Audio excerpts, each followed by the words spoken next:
And after winning their first domestic trophy under Jurgen Klopp, Trevor, is this an opportunity for Liverpool to show just how seriously they're taking the domestic cups, or will they rest and recuperate after what was a draining 120 minutes plus penalties on Sunday at Wembley? And a brilliant game. I think they'll put a strong team out. I think they'll want to go as far as possible in this competition and try and win the trophy. I hear people talking about the quadruple. Yeah, it's on. Listen, I think Jurgen Klopp's the kind of manager. He's not going to go into a tournament or a cup competition and say, right, we're going to rest players here. We're not going to take it seriously, especially when it's the FA Cup. So I expect Liverpool to put out a really strong team. There might be changes because, like you said, it was a really tiring game against Chelsea. I thought it was an enthralling game, and I thought the better team probably won it in the end. But no, I think they'll put a strong team out, and I think they'll try and win this trophy as well. They're there and thereabouts in the Premier League, and with the Champions League as well, they've got a good 2-0 lead in the first game. So they're in good positions in all four tournaments. And listen, Manchester City had this a couple of seasons ago where people were talking about the quad. The pressure does build. It's a very difficult task to achieve, and that's why nobody's ever done it. Can Klopp be the first person to do that? A few mind games there from Trevor Sinclair, diverting all the pressure onto Liverpool away from Manchester City. Are you a nervous Manchester City fan sat here now with Liverpool breathing down your neck? I'm not nervous. You look a little bit nervous. I didn't anticipate the season to be over when we had the 12-point lead. I thought they've got 2 games in hand. If they win them, they've got to come to the Etihad to play it to Manchester City. So I always thought there was a bit of mixing and mooching and moving in this Premier League season at the top Trevor. 2. I think Chelsea are out of it. I think that's clear to see for me. But yeah, I think it could go either way. Trevor, you know that Crookie said on the Game Day podcast this weekend that he felt now that Liverpool would overhaul Manchester City and go on and win the Premier League title. After what you saw from Manchester City last night, do you feel that they've got a little bit, I would say, not blunt, but the creativity that they showed at the beginning of the season, the ruthlessness they showed to score as many goals as they did at the beginning of the season, has dried up a little bit, and they found it a lot more difficult to break down Everton and Peterborough United last night. Yeah, I agree. And, you know, that free-flowing football at the beginning of the season, and even during that run, which came to an abrupt end against Spurs, I feel they've lost just a little bit of momentum, maybe a little bit of confidence, a little bit of self-belief. I think Pep also needs to rotate a little bit more. We've seen Fernandinho play last night. I think that was a much-needed rest for Rodri because he's literally been playing every game.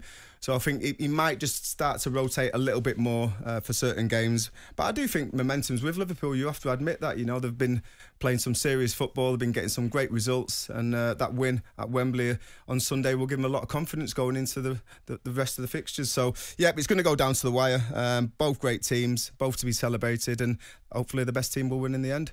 I'm excited about seeing that, or members of that front three tonight. It could be any of the 4, couldn't it, that start for Liverpool this evening. Luis Diaz was excellent on Sunday. Jota, Mane, Salah, even Origi and Firmino are playing their parts as well. I went to Peterborough last night. I'm going to Liverpool tonight. The Norwich fans, how on earth are they going to get back from Liverpool this evening? Because this game kicks off at 8:15 tonight. Norwich, let me be completely clear. I think it's a 5.5-hour train ride to get there. There is one direct train, I think, that goes all the way through to Liverpool from Norwich, but it is 5.5 hours, and it's not the most luxurious train in transport history. But this game, if it goes to extra time and penalties, could finish around about 11:30 tonight. How are they supposed to get there and back? It's outrageous, and once again it's the fans being put bottom of the priority list, which is a shame because we're told the FA Cup is all about the fans. Clearly it isn't in this case. I know there's a unquenchable appetite for games on television. You know, armchair supporters want to watch as much football as they can. That's why all these kick-off times are staggered, because the television companies believe that people are going to dip in and out of games. I'm not sure that is the case. I think once you've settled on one game, you probably see it through. But yeah, I hope for those Norwich fans it doesn't go to extra time and penalties. And it's a long way to go anyway, isn't it, for a game that, let's be honest, they've got very little chance of winning.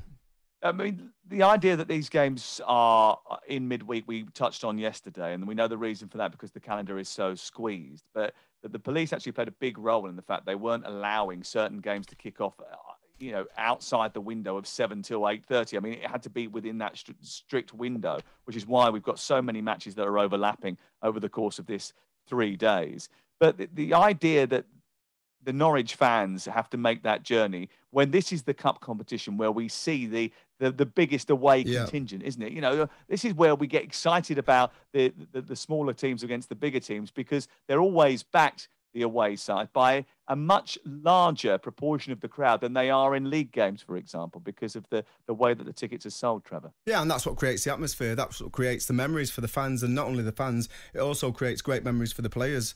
You know, going out there, seeing 6,000, 7,000, 8,000 at Anfield, it's unheard of apart from cup competition. So it is a shame. I think, you know, looking at planning that trip as a Norwich fan, it's almost better to think, right, we might as well stay over and get a cheap hotel over in Liverpool or in the surrounding counties of Liverpool and stay over. But that's not for everyone. Economically, it can be still expensive. But it's a match they want to go to, you know, because if they do pull off an upset, it'll be an amazing experience, and it's something that a lot of the fans will want to be there to witness live.